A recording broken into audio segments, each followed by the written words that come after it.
Nubwo iki kizamini cya T-Cross gisa naho cyahindutsemo gake ariko nibwo cyoroshye cyane nanone.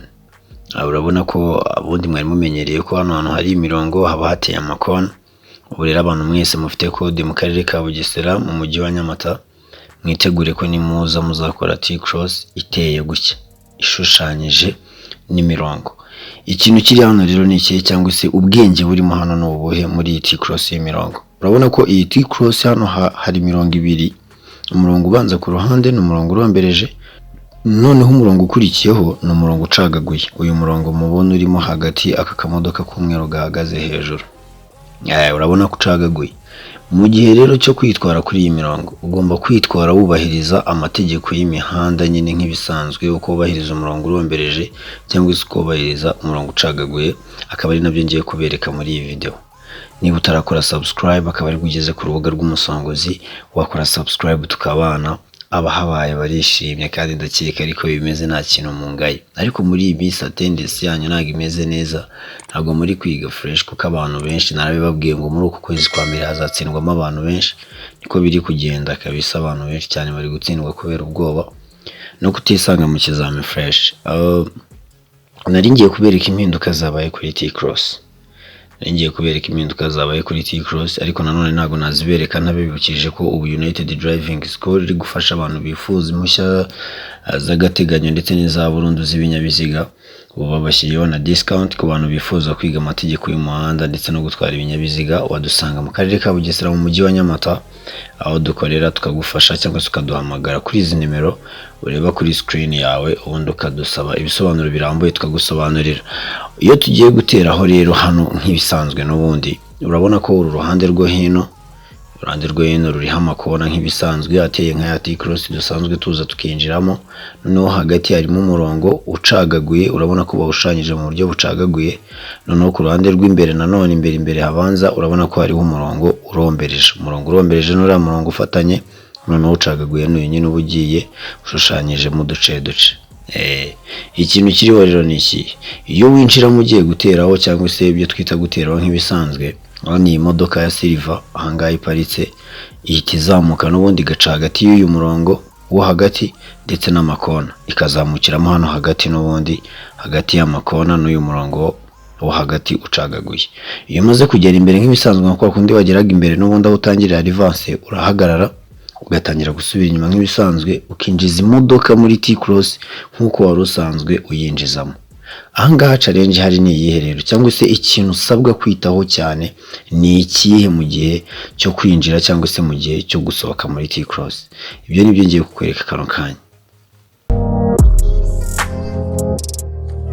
Niba ukeneye kumenya byinshi ku modoka, n'indi nama nakugira, of course kurikirana umusongozi kandi wibuke no gukora subscribe kuri YouTube channel ye.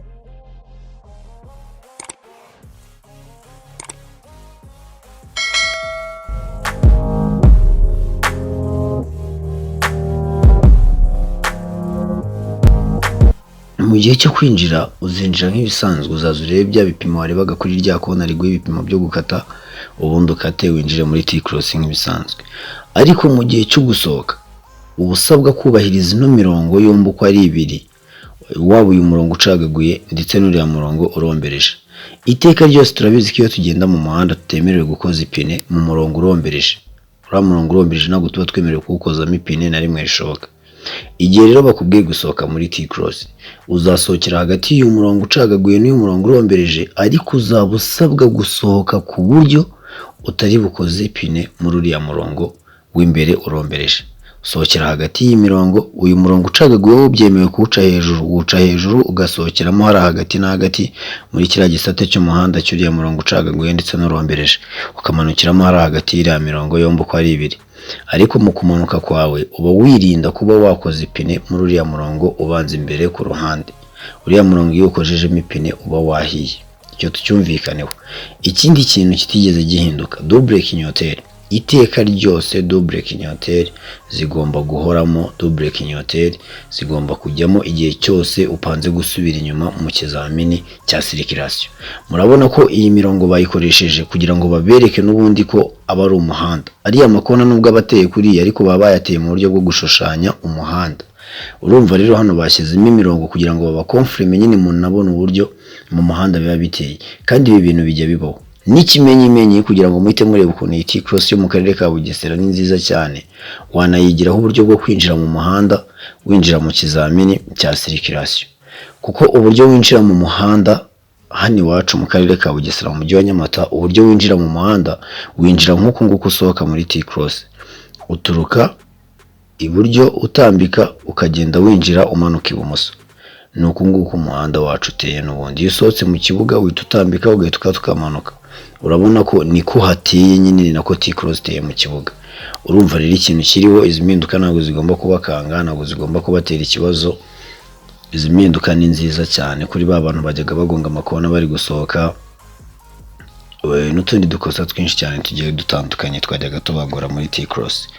Ikindi kintu ntareka kuvugaho ni ikintu kijyanye n'ubwoba. Abantu benshi muri gutsindwa n'ubwoba, mwirinde ubwoba. Ubwoba buri gutuma mwibagirwa ibintu byinshi cyane. Hari abatsinzwe kubera amasentire, namubonye watsinzwe kuri demarrage kubera ikibazo cya sentire.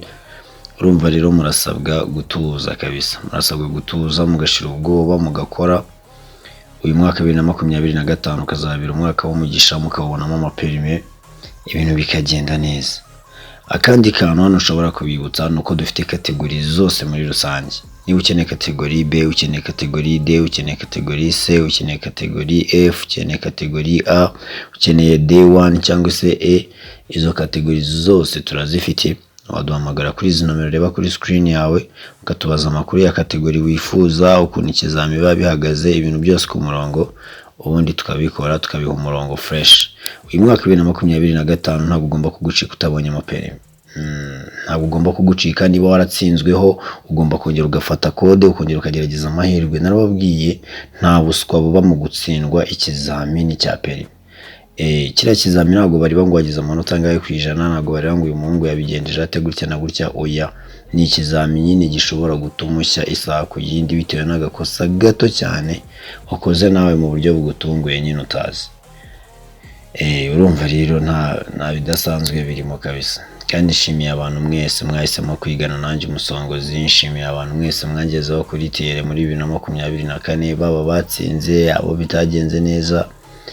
Mwihangane kandi mwongere mufate kode, ibintu bizabagendekera neza cyane next time, niko mbyizeye nanjye inshallah.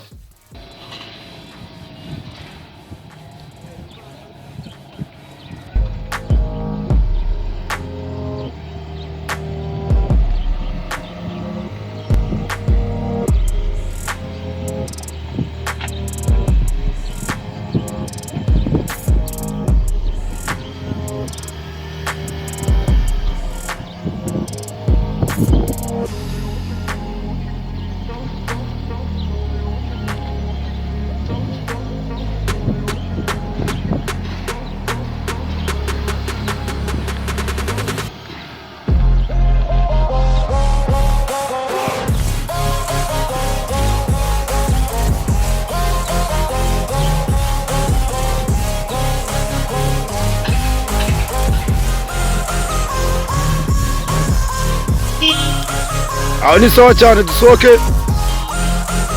Aho ni sawa, sohoka Kinywa. Sohokera, dusanzwe dusohokera.